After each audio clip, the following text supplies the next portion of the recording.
Bueno, Jerónimo, ¿le damos? Démosle. Eh, Take one de muchos. ¿Por cuáles quieres empezar? ¿Por las que son más como del glosario general o las que son más específicas de Fabián para saber si compra o no compra? Las de Fabián para saber si compra o no compra. Listo. ¿Cuántos ahorros debo tener para comprar una casa en preventa de entre 4 y 7 millones de pesos mexicanos? Idealmente, para comprar una casa entre 4 y 7 millones de pesos mexicanos o de cualquier valor, deberías tener un ahorro al momento de comenzar la transacción de por lo menos el 5%. Vas a encontrar todo tipo de planes de pagos. Normalmente te van a pedir el día cero el 10%, entonces entre 400,000 y 700,000 pesos. Pero tienes que negociar, porque ya el 5% es un compromiso muy alto. El 5% son entre 200,000 y 350,000 pesos que pones el día cero. O sea que ya con eso debes tener capacidad de negociar. Hasta parece que ensayamos, pero no, él se la aventó así, ¿eh? De una. Muy bien, Jerónimo.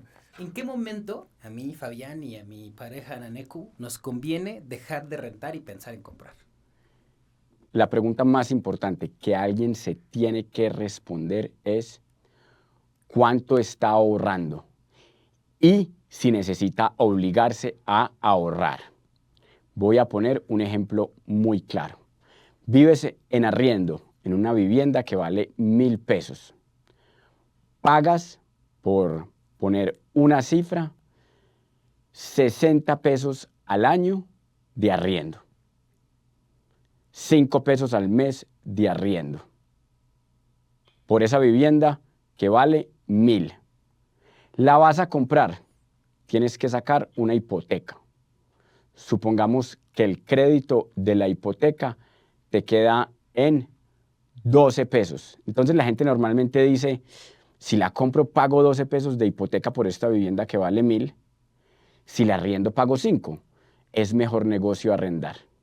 Eso no es del todo cierto, porque cuando pagas la hipoteca, parte de los 12 es intereses, parte de los 12 es capital que vas construyendo, ahorro que vas haciendo, porque la vivienda con el tiempo, que vale 1,000, se va volviendo tuya. Ese es el primer punto importante que hay que tener en cuenta. Con la hipoteca, así pagues intereses, construyes patrimonio, con el arriendo no.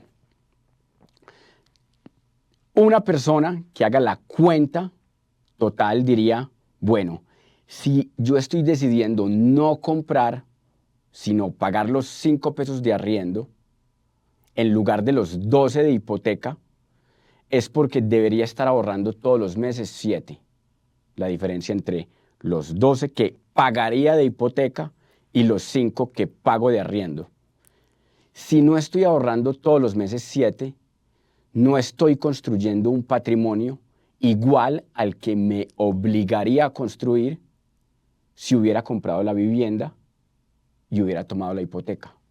Aquí viene entonces el punto más importante de todos. Cuando alguien compra una vivienda, se obliga a ahorrar. Se obliga a ahorrar todos los meses parte de esos 12 pesos que paga. Cuando no compra una vivienda y vive en arriendo, no se obliga a ahorrar. Entonces yo la primera pregunta que le hago a una persona que me hace esa pregunta es, ¿qué tan disciplinado eres en tu ahorro? ¿Eres capaz de lograrlo solo todos los meses o necesitas una fuerza externa, que es la compra de vivienda, para obligarte a ahorrar? Excelente. Yo sé, Jero, que tu trabajo, tu empresa, se enfoca en vender nuevo. Pero respóndeme esta. ¿Qué beneficios tiene comprar usado? Si es que tiene.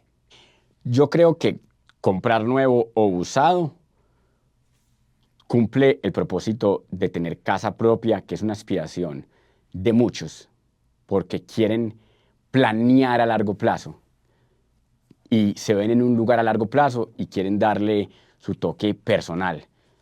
Eso es muy importante para muchos y eso se da tanto en nuevo como en usado. Ventajas del uno versus el otro. El usado está listo para entregarse inmediato, mudarse de inmediato para las personas que quieren ya. y tiene la certeza de estar construido. El nuevo tiene muchas etapas. El nuevo tiene desde un proyecto apenas lanzado sobre planos hasta una entrega inmediata que se asemeja a un usado. Tiene esos mismos beneficios del usado. Entonces, en el nuevo tiene mucha más variedad de formas de pago y de horizontes de tiempo a los que puedes acceder. Bueno, aquí prácticamente respondiste la segunda. ¿Qué beneficios tiene tener un departamento nuevo? ¿Hay algo que quieras agregar a eso? Sí, claro, claro. Entonces, en el nuevo tiene desde preventas hasta entrega inmediata. Beneficios de una preventa que también tiene riesgos. Beneficios, entras a listas de precio muy atractiva y solo poniendo una parte del valor total de la vivienda, un 10%, un 20%, un 30%, durante los 2-3 años te ganas la valorización completa. Entonces, para hacer un ejemplo matemático, compras una vivienda que vale 100. Si entras en la lista cero, la puedes comprar a 90 pesos. Pones 20. Durante los 2 años o 3 de la construcción, ya esa vivienda puede pasar, si es en una buena zona, pasar de valer 100 a valer 130. O hagámoslo un poquito más conservador, 120. Entonces, te costó 90, cuando te la entregan vale 120, te ganaste 30. Y pusiste 30. O sea que duplicaste tu plata durante unos 2-3 años. Entrar en una buena preventa es de las inversiones con más alto potencial de valorización que yo conozco.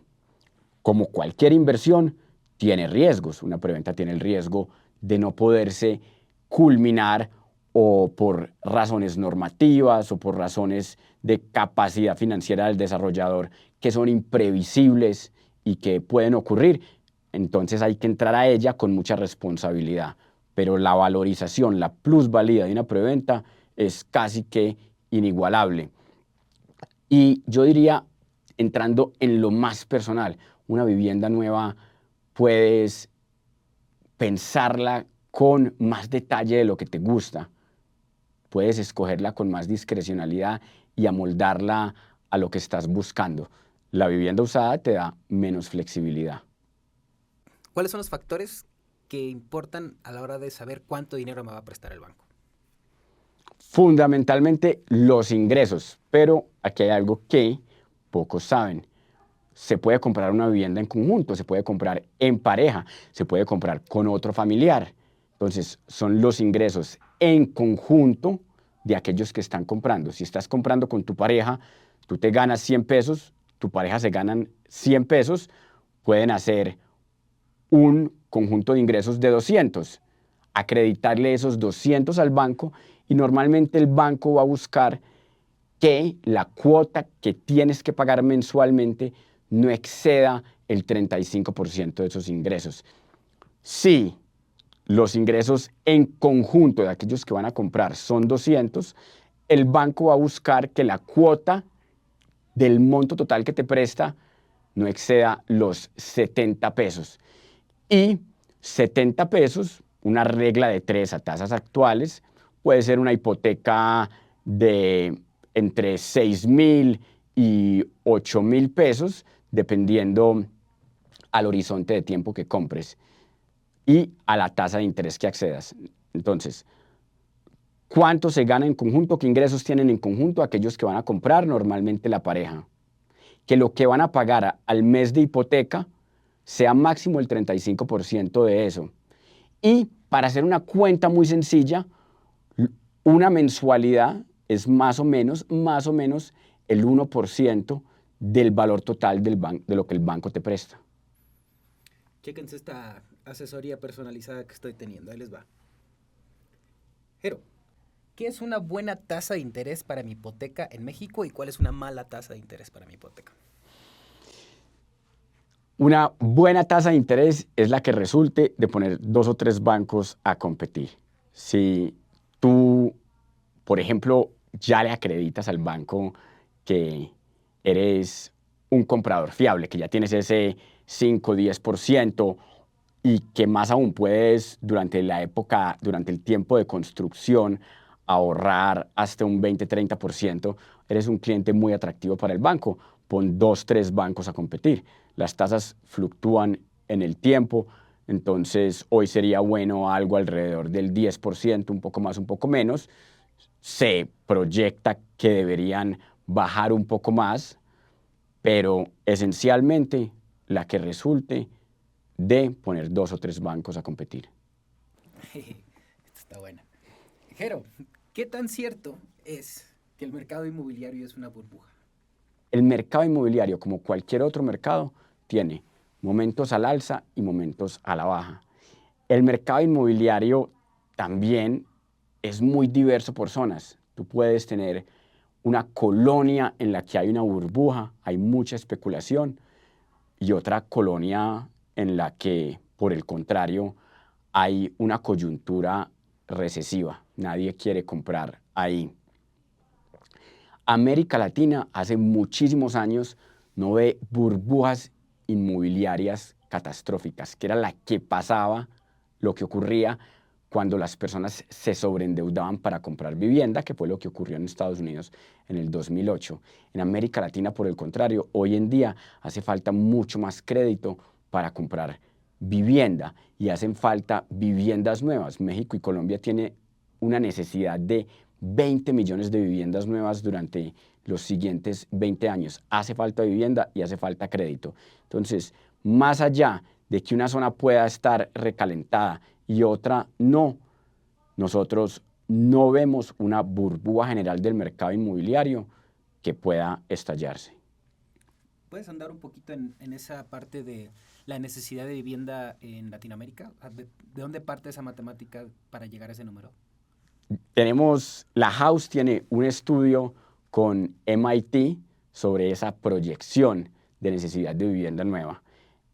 Parte esencialmente de los siguientes componentes. ¿Cuánto va a crecer la población? La población de México y Colombia todavía crece al 1% anual y está proyectada a crecer durante los siguientes 20 años. ¿Cuánto crece el número de hogares? Y aquí está ocurriendo un fenómeno muy interesante en todo el mundo. Está cayendo el número de personas por hogar y en México está proyectado a caer de aproximadamente 3.8, 3.9 personas por hogar a 3.1. Entonces tienes una población total más grande, un número de personas por hogar menor, muchos más hogares que van a necesitar una vivienda. Y además tienes hogares que se van envejeciendo, viviendas que se van envejeciendo, que hay que sustituir. Entonces, la suma de esas dos, ¿cuántos hogares nuevos se van creando? ¿Qué necesitan una vivienda? ¿Cuántas viviendas viejas se van volviendo obsoletas y que hay que reemplazar? La suma de esas dos te dice cuántas viviendas nuevas se necesitan. Dime 3 factores que determinen que un inmueble aumente su plusvalía. 3 factores que determinen que un inmueble tenga buena plusvalía, su valor crezca en el tiempo. Ubicación, ubicación, ubicación. Es lo más importante. Una buena colonia que tenga proyección de crecimiento en el tiempo, porque más personas quieren trabajar ahí, porque más personas quieren vivir ahí, porque más personas quieren hacer turismo ahí. En esencia, la demanda de hospedaje por una colonia en particular, por una zona en particular, es la que determina que los precios crezcan en el tiempo. Entonces uno ve colonias como la Condesa y la Roma, donde no hay mucho que se pueda desarrollar, porque son colonias ya de por sí densas, y donde cada día hay más personas que quieren trabajar ahí, parejas jóvenes que quieren vivir ahí, turistas extranjeros que quieren visitar ahí, se proyecta con un grado alto de seguridad, un incremento de precios en el tiempo bastante sostenible. Dime, a lo mejor no 3, dime qué factores pueden hacer que un inmueble baje de precio. Lo contrario al que suba, que es que una colonia o una ubicación en particular ya vaya perdiendo vigencia en el tiempo. Una playa que pasó de moda, una colonia que le pasó un proyecto de infraestructura, una vialidad nueva que la dividió y dejó de ser atractiva. En esencia, por muchas razones, una ubicación puede dejar de ser atractiva por factores de seguridad, por factores que se desplaza la oferta laboral. Una fábrica que estaba aquí ya no está aquí, unas oficinas grandes, una torre de oficinas se fue porque la empresa se fue. Entonces, la ubicación dejó de ser atractiva, dejó de tener demanda de personas por hospedarse ahí. La ubicación en particular, la vivienda en particular, porque fue mal cuidada, porque fue mal mantenida, pero una vivienda mal mantenida en una buena ubicación en cualquier momento va a soportar costos de renovación. Entonces, tanto la valorización como la pérdida de valor es en esencia una función de lo atractiva que es la ubicación. ¿Contra qué es comparable el nivel de riesgo de comprar en preventa? Es decir, ¿es igual de riesgoso que invertir en la bolsa, en CETES o en cripto? ¿Contra qué lo podrías comparar en otro nivel de inversión? Es esta retadora. Sí, hablemos de qué tan riesgoso es comprar una preventa.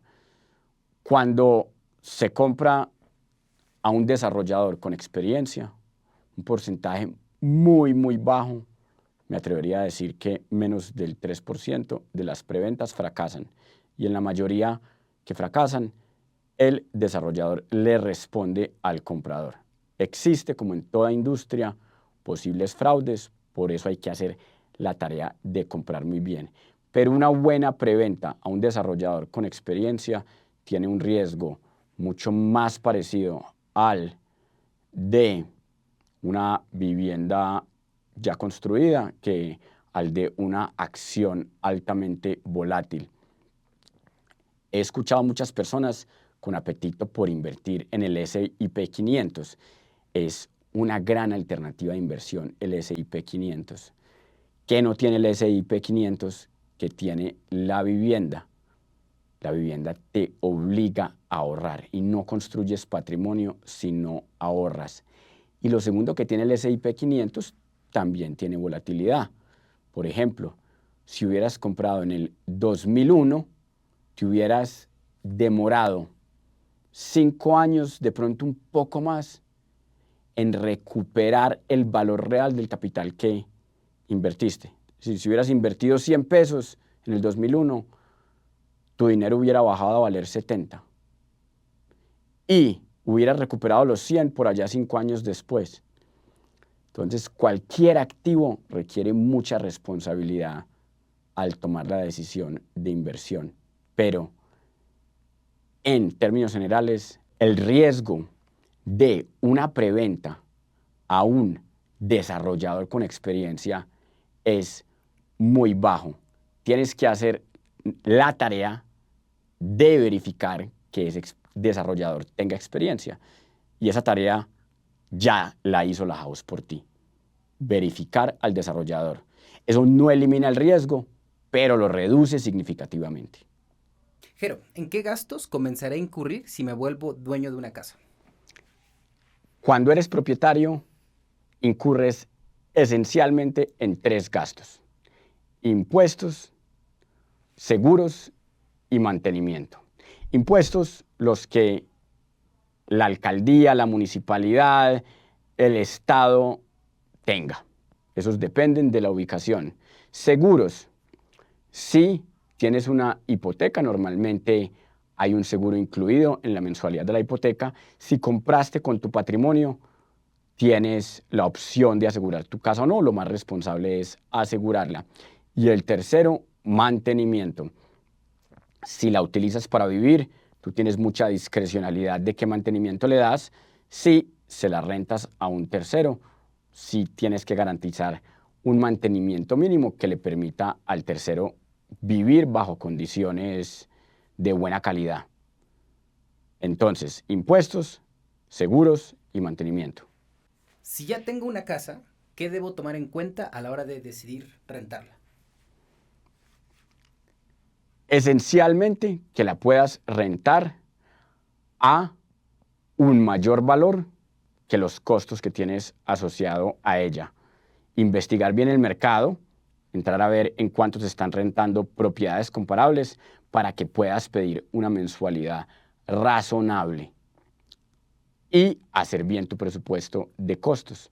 De esto que me entra, cuánto tengo que dejar reservado para impuestos, para seguros y para mantenimiento.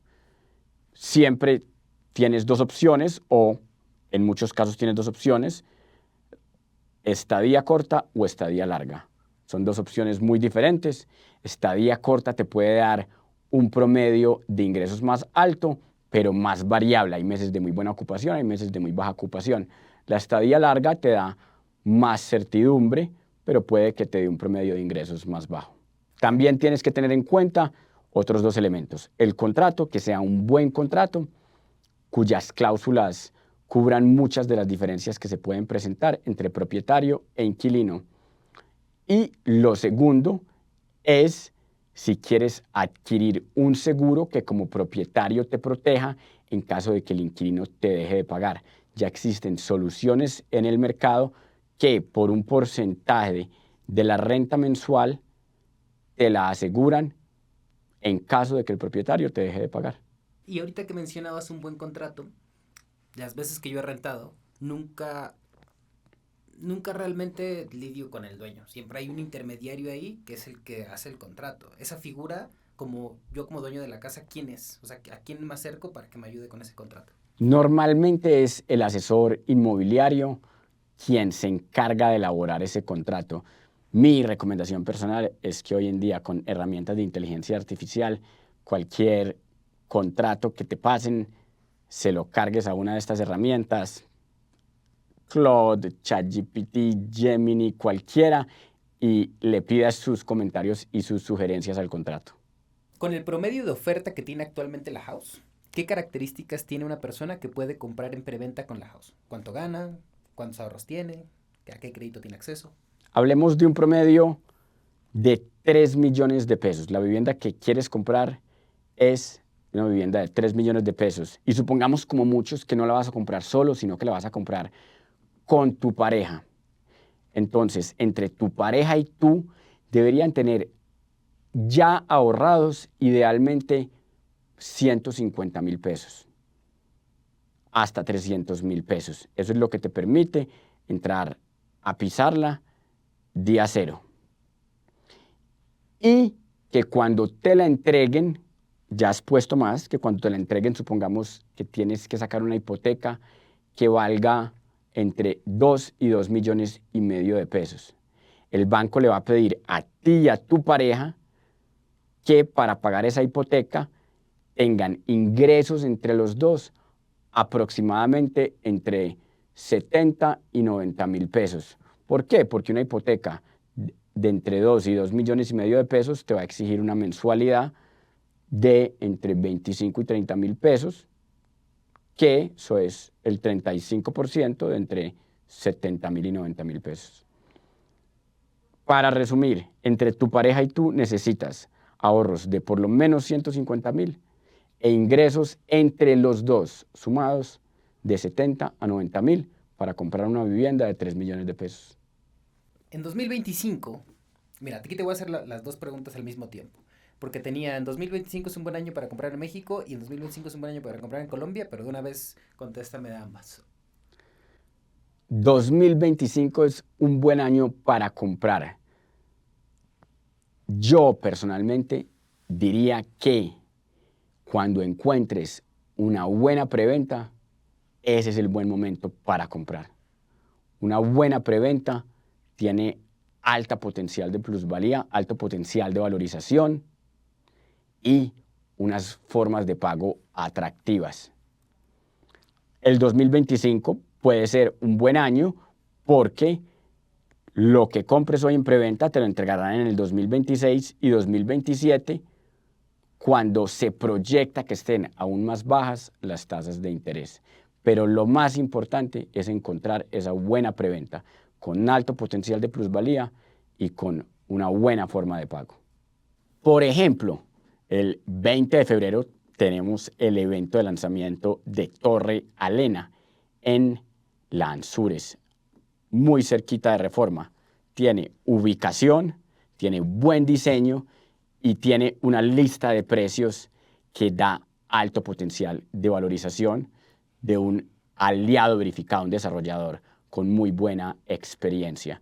Esa es una oportunidad ideal para entrar con formas de pago que puedes negociar y con una plusvalía alta que puedes capturar. ¿Han existido momentos en la historia reciente donde realmente no convenga comprar una casa? ¿O depende 100% de dónde? Yo diría que depende 100% de dónde.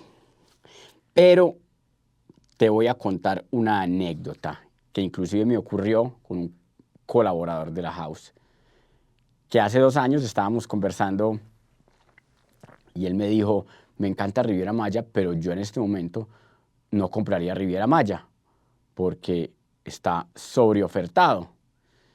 Y yo le dije, depende mucho de a qué horizonte de tiempo estás pensando tu inversión.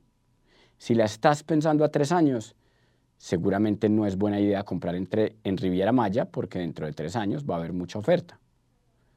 Pero si estás pensando a 10 años, Riviera Maya lo tiene todo. Tiene buenas playas, buena infraestructura turística, nueva infraestructura de transporte como aeropuerto de Tulum, como tren, cerca a Estados Unidos, un gran porcentaje de visitantes extranjeros. Entonces, si estás pensando a 3 años, quizás no es buena idea. Si estás pensando a 10 años, es potencialmente una gran oportunidad de inversión. Toda persona esté invirtiendo en vivienda o esté invirtiendo en cualquier otra cosa, tiene que preguntarse a qué horizonte de tiempo estoy pensando esta inversión.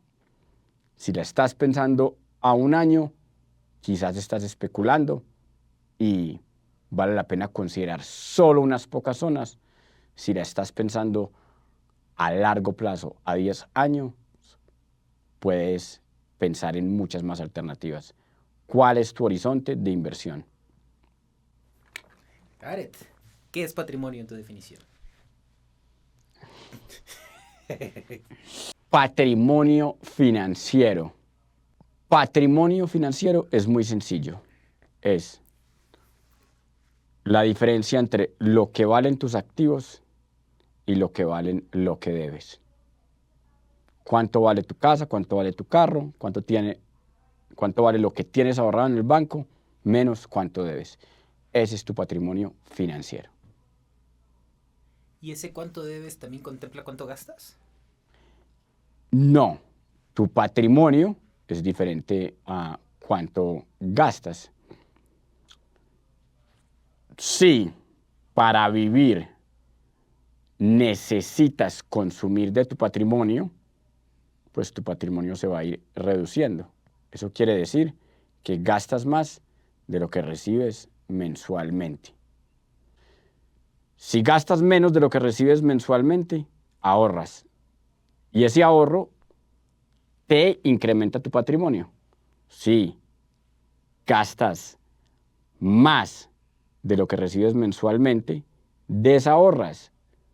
O te endeudas o te consumes el patrimonio para cubrir la diferencia. En cualquiera de los dos casos, vía más deuda, vía menos activos, reduces tu patrimonio. ¿Qué es un departamento en preventa? O sea, ¿cuál es la definición de preventa o sobreplanos? Sobreplanos, para ser mucho más claro, es un desarrollo residencial que está planificado, pero no se ha comenzado a construir. Existen los planos detallados del desarrollo, cuántos pisos va a tener, cuántas unidades va a tener, qué tipos de unidades va a tener, y para cada una de esas unidades ya existe un plan detallado. Yo quiero la unidad 101A de 2 cuartos, 45 metros cuadrados con esta distribución. Eso es sobre planos. Ya existen planos detallados, pero no se ha comenzado a construir. ¿Cómo le dicen enganche en Colombia? Cuota inicial. Cuota inicial. Ok. ¿Puedes definir ese concepto? ¿Qué es un enganche o una cuota inicial? Un enganche en México o una cuota inicial en Colombia es lo que tienes que aportar. En México el enganche día cero, en Colombia la cuota inicial durante la construcción, pero es aproximadamente el valor que tienes que aportar entre el momento que cierras la compra y el momento en el que te entregan la vivienda. Un ejemplo, en México una vivienda de 3 millones de pesos, en promedio un constructor, un desarrollador te va a pedir el día cero un enganche del 10% de 300.000 pesos. En Colombia, una vivienda de 500 millones de pesos te va a tocar pagar durante 36 meses, que es lo que dura en la construcción, una cuota inicial del 30%, de unos 150 millones de pesos. ¿Cuáles son las listas de precios? ¿Cómo funcionan? ¿Cada cuánto suben? Bueno, ¿qué determina cuánto y cómo suben? ¿Qué son las listas de precios? Un desarrollador sale al mercado con lo que se conoce como la lista de precios cero de un proyecto sobre planos. La lista de precios cero es la más atractiva de todas, porque tiene un descuento importante sobre lo que vale una propiedad igual para entrega inmediata en ese mismo momento del tiempo. Así que la lista de precios cero es la lista con la que el desarrollo sale al mercado y es muy atractiva. De ahí en adelante, el desarrollador va subiendo de precio y cada vez que sube de precios es una nueva lista. Lista 1, lista 2, lista 3. Es muy común preguntar, bueno, ¿y en qué lista de precios va ya este desarrollo para saber qué tanto se puede haber incrementado el precio? ¿Cómo sube el desarrollador la lista de precios? Lo hacen de diferentes maneras. Algunos lo hacen mensualmente, entonces dicen, este proyecto lo vamos a vender durante 2 años, vamos a subir cada mes 0.5% para acumular en 2 años un 12% de incremento. Otro desarrollador puede decir, este proyecto tiene 60 unidades, vamos a subir de lista de precios cada que vendamos 5 unidades, así que vamos a tener 12 incrementos, cada uno del 1%. Entonces, cada que vendamos 5 unidades vamos a incrementar el 1% y así al final habremos incrementado el 12%. Mientras más temprano entres al desarrollo en la lista de precios 0, 1, más ganas, más capturas valor del incremento de la lista de precios entre el momento que compraste y el momento que se entrega. Genial. No, ya estamos. ¿Listo? ¿Te pareció? Muy bien. ¿Bien? Estamos. Y yo, sí, videitos los pongo en mi Instagram o reposteo, lo que sea.